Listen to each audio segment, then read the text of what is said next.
सभी कार्यकर्ताओं में दीपक जी खुशी का माहौल है और दिल्ली की जो जीत है वो कार्यकर्ताओं की जीत है। ये एक उदाहरण है माइक्रो मैनेजमेंट का। बीजेपी के जो कार्यकर्ता माइक्रो मैनेजमेंट से जो काम करते हैं ये उसी का एक उदाहरण है। और इस जीत को देख के मेरे को अटल जी की एक बात याद आ रही है। उन्होंने लोकसभा में खड़े होकर कहा था कि अंधेरा छटेगा कमल खिलेगा, और वो दिन दूर नहीं जब पूरा भारत भगवा में होगा। ये एक कदम हम और आगे गए हैं और जल्द ही पूरे भारत में भगवा लहराएगी।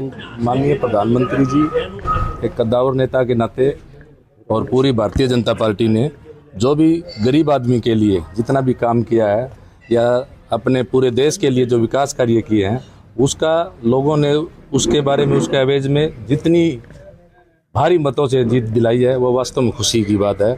इसमें सनातन धर्म का भी और सच्चाई की जीत मानता हूँ। जो भी पार्टी के निष्ठावान कार्यकर्ता है उन्होंने सब ने पूरी ताकत के साथ मेहनत की है। और यहाँ जो दिल्ली राजधानी जो बोली जाती है, राजधानी की जीत वास्तव में मायने रखती है। पिछली 2 योजनाओं से जो केजरीवाल लोगों के बीच रह के बरगलाने का जो काम किया था वो सच्चाई सामने आ गई है और लोगों ने सच्चाई पर मोहर लगाकर माननीय प्रधानमंत्री जी के नेतृत्व में भारतीय जनता पार्टी को भारी बहुमतों से विजय दिलाया। हमारे लिए बड़ा गौरव का पल है कि देश की जो राजधानी है वहाँ पर भारतीय जनता पार्टी की सरकार आई है। और इतने सालों से कांग्रेस वहाँ पर जो केजरीवाल ने जिस प्रकार झूठ की राजनीति की, लोगों को गुमराह करने का काम किया, अब की बार हम अपनी बात को अच्छे से समझा पाए और लोगों को समझ में आया कि केजरीवाल ने जिस प्रकार दिल्ली की दुर्दशा की, जिस प्रकार आज दुनिया के अंदर भारत देश का नाम बुलंदियों के ऊपर है, परंतु कोई भी बाहर से लोग आते थे तो दिल्ली की हालत देख करके कहीं ना कहीं देश की स्थिति के बारे में लोगों को लगता था यार जो दिखाते हैं वैसा है नहीं। क्योंकि वो केजरीवाल ने केवल अपने और अपने लोगों की जेब भरने का काम किया था। दिल्ली की जनता को समझ में आया और हमें खुशी है कि लगातार हरियाणा हो, महाराष्ट्र हो, चाहे दिल्ली हो, लगातार भारतीय पार्टी की जीत होती जाए।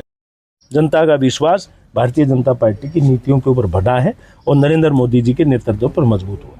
क्या मानते किसकी जीत है दिल्ली में? केंद्रीय नेतृत्व की, मोदी के नाम की क्या वजह रही? ये केंद्रीय नेतृत्व ने, भारतीय जनता पार्टी की पूरी टीम ने नीचे से लेकर के ऊपर तक हमने पार्टी की कार्यकर्ताओं ने मेहनत की है। और नरेंद्र मोदी जी का नाम इतना बड़ा नाम है कि आज दुनिया के सबसे मजबूत और ताकतवर नेता है, तो उनके नाम का निश्चित तौर पर हमें बेनिफिट मिला है। और केंद्रीय नेतृत्व ने भी अच्छे से काम किया और पार्टी का मंडल स्तर का और बूथ स्तर का जो कार्यकर्ता था उसने भी एक मजबूत सिपाही की तरह हमेशा से चुनाव में काम करते आते हैं। अब की बार भी और शिद्दत से काम किया, जिसके परिणाम स्वरूप भारतीय जनता पार्टी की यहाँ पर सरकार बनी। अभी क्या लगता है कि वो 2 की जीत जो है वो दिल्ली के अंदर हुई है, वो जो है केजरीवाल को हारना पड़ा 3 बार जीतने के बाद?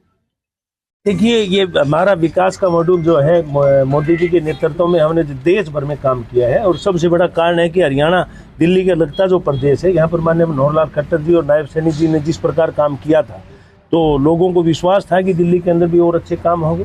ये जीत बीजेपी की नीतियों की और भारतीय जनता पार्टी ने जिस प्रकार विकास किया है उसकी जीत है। और केजरीवाल के झूठ से पर्दाफाश हुआ, इसीलिए आज केजरीवाल भी चुनाव हार गए। इससे बड़ा दुर्भाग्य आम आदमी पार्टी, और मुझे लगता है कि आखिरी मुगल बादशाह केजरीवाल होंगे। और दिल्ली के बाद में अब जिंदगी में मुझे नहीं लगता कि आम आदमी पार्टी नाम की कोई पार्टी देश के इतिहास में बचेगी। जैसे कहते हैं नेकी के बदी की जीत है, मेरा तो मानना ये है कि जैसे रावण का लंका दहन हुआ था उसी तरह दिल्ली के अंदर रावण की लंका का दहन हुआ है, जिसने अन्ना हजारे जैसे जिनकी तपस्या और बलिदान को इसने उनके साथ रह करके उनके बलिदान, उनकी तपस्या को भंग किया, उनके आदर्श का पालन ना करते हुए भ्रष्टाचार के ऊपर इसने नींव रखी। और जो अन्ना हजारे की बदवाएं थी उसका भी उसके ऊपर काम किया। और जो केजरीवाल की जो देश तोड़ने की जो नीतियां थी, अभी पीछे आपने सुना होगा उनके जो साथी रहे थे उन्होंने भी कहा था, कुमार विश्वास ने, इसने कहा था कि मैं पंजाब देश का राष्ट्रपति बनूंगा। तो ये देश विरोधी ताकतें थी और इनका पर्दाफाश हो गया।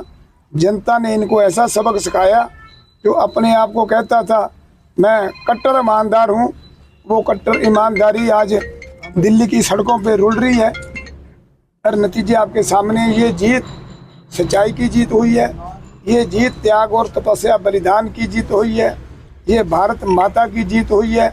ये नरेंद्र मोदी जी के जो सपने को साकार करने में, जो दिल्ली एक राजधानी हमारी थी और देश विदेश के लोग आते थे, केजरीवाल जी जानबूझ करके दिल्ली की दुर्दशा करके रखते थे ताकि हमारे विदेशों के अंदर हमारे देश की छवि खराब हो। लेकिन कहते हैं झूठ लंबा चल नहीं सकता, सच्चाई की जीत होती है। आज सच की जीत हुई है, प्रधानमंत्री माननीय नरेंद्र मोदी जी की नीतियों की जीत हुई है, ये देश की जनता की जीत है और झूठ की हार है। आज भिवानी जिला कार्यालय में भारतीय जनता पार्टी के तमाम कार्यकर्ताओं में उत्साह है। भारतीय जनता पार्टी की दिल्ली के अंदर सरकार बनी है और आपदा से दिल्ली की जनता को छुटकारा मिला है। और मैं तो ये कहूँगा कि हरियाणा की जनता का भी इसमें बहुत बड़ा योगदान है, क्योंकि दिल्ली चारों तरफ से हरियाणा से घिरी हुई है और बहुत से लोग जो है ना हरियाणा के दिल्ली में वास करते हैं। और उस जनता को भी मैं धन्यवाद दूंगा कि उन्होंने सही को चुना है। आज हमने यहाँ जलेबियाँ बांट करके खुशियाँ मनाई हैं और दिल्ली में प्रचंड बहुमत की सरकार भारतीय जनता पार्टी की बनी है। अब विकास की गति दिल्ली में तेज़ होगी।